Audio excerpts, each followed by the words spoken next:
This is a test.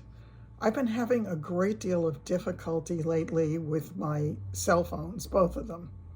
I really need to upgrade, and I'm having an issue with trying to put out any kind of videos because it keeps telling me that my storage is full.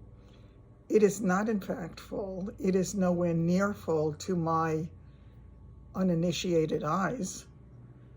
I have 512 gigabytes of storage on one of them, and it's showing that I've used about 250 something, so I don't understand it, but it's not letting me either make or save any videos.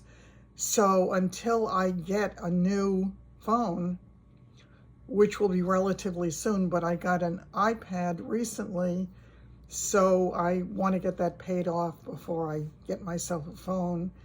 And, I just don't want to take on too much at one time. So here I am trying to see if I can do a video on my iPad, but it's not looking too crystal clear to me. So this is a test. If it works, then this will be coming to you today. Take care. Okay. So for better or worse, I'm going to make this video on the iPad and see how that works out. If the quality is horrible, then I certainly won't do any more on this. But let me kind of catch you up a little bit.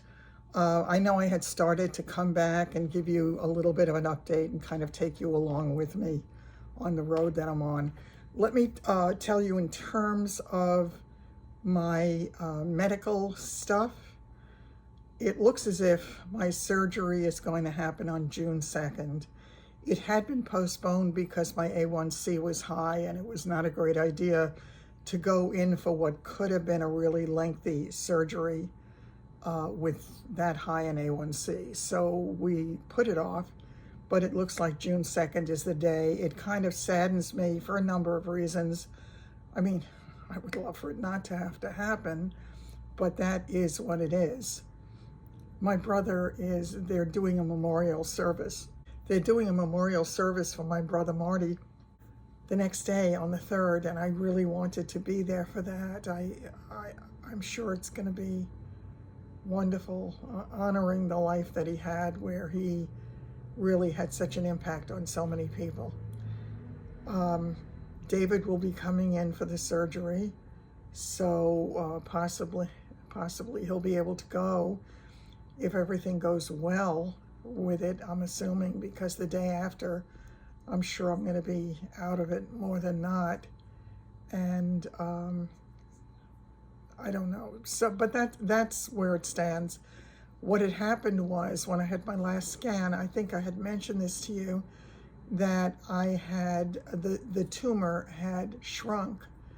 And I was really excited about that, and I thought that was really good news. But I guess when the tumor board met to talk about it, my doctor had said to me that functionally it doesn't change the surgery because the direction from which the tumor was shrinking was not the part of it that was resting on the iliac crest.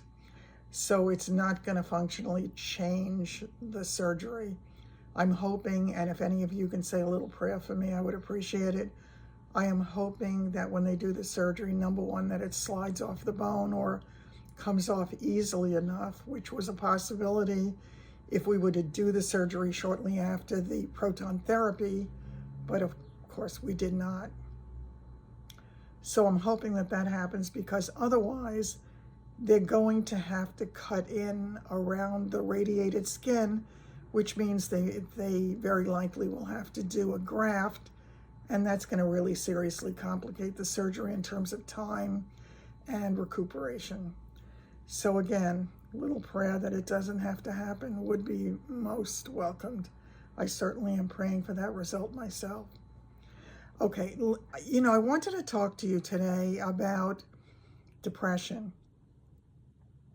And the reason I wanted to talk to you about depression is that I've been seeing it a lot lately in people all around me. That is not, I'm no Pollyanna. I have suffered enough of my own. And by the way, I don't know where I'm looking, because on the iPad, I'm not sure where with cameras, I think it's over there someplace.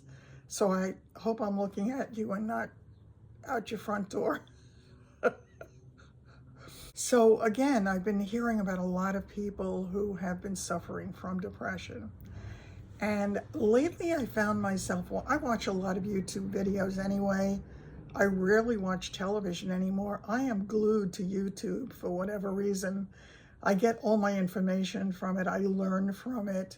Anytime I need to investigate something, I go to YouTube first. So I was watching, I don't know how many of you know, probably a lot of you know the Makeover Guy. I absolutely love to watch his videos, and his mother is a stunningly beautiful woman in her early 80s. And when I was watching the video this morning, they were talking about how she was when her first husband died after they had a wonderful and happy marriage for many, many years. And she went through a rather significant depression, which is understandable. And I know so many of you have been in that place as well. But he's really wonderful. And he just kept pushing her and pushing her and pushing her.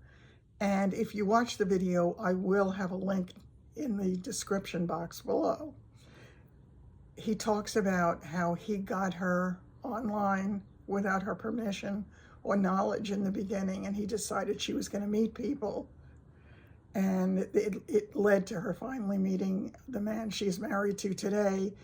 And she said, and I have certainly seen it, and I have said it myself, you can be in a place of significant depression for a really long time because so many things are out of your control. And for me, I think depression has a lot to do with feeling out of control because you feel like you can't change it. You don't feel as if it's going to get better, whatever it happens to be at the moment, and you feel as if you're relatively alone, no matter who else is in your life. When you're sitting alone with those feelings, you feel alone in the world because it's as if nobody quite gets it. But there are so many things that we can all do.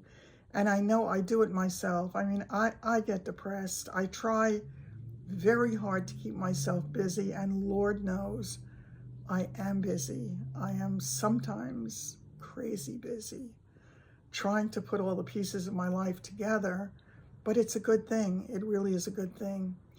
And for me, learning things, getting involved in other people and their issues and trying to make a difference, that helps me. There are so many things in my world that I can do that make a difference for me.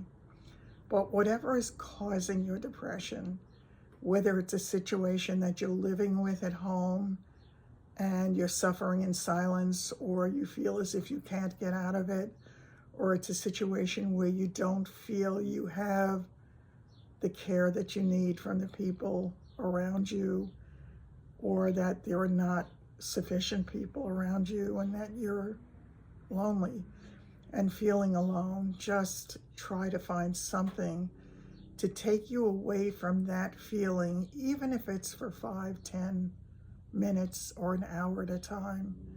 Walk if that works for you. For a lot of people, it does. The endorphins, create that sense of serenity for a lot of people. And that's a great thing to do if that is your thing. Read a book, exercise, go out, be in the world, go to the supermarket, take a ride in the car, just meet with friends for lunch if you can do that. Or if you are single, go out there and see if you can meet somebody. If you don't meet somebody to share your life with, maybe you can meet somebody. A lot of these sites now have the ability for you to meet other women to be able to do things together and have a social life. And that's one of the things that I think is so great about a lot of the 55 and over communities, because they have the ability to socialize if you want to. So you're not just living in a finite amount of space. You are living in a place where you have a lifestyle. And I think that that really helps. So I just wanted to touch on it and say that if you are feeling that way, know that you're not alone. So many people are feeling exactly the same way. And once again, there are things that you can do no matter how temporary they are. So that's it for today. I hope this thing is watchable. I hope it's not in terrible shape. I hope I'm looking at the camera and that God knows where. And I will see you soon. You know I love you. Take care of yourself. I'll be back soon. I'm hoping this one doesn't tell me that my storage is full. Shouldn't. I just got it. Take care. Bye-bye.